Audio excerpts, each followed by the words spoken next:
We are going to tell you how to replace spare filter and sponge. First, remove the dust collector. Open it and take out filter.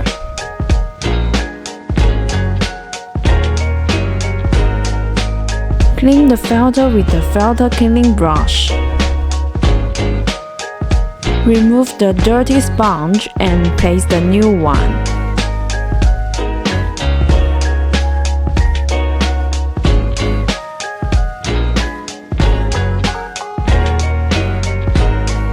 Put back the filter.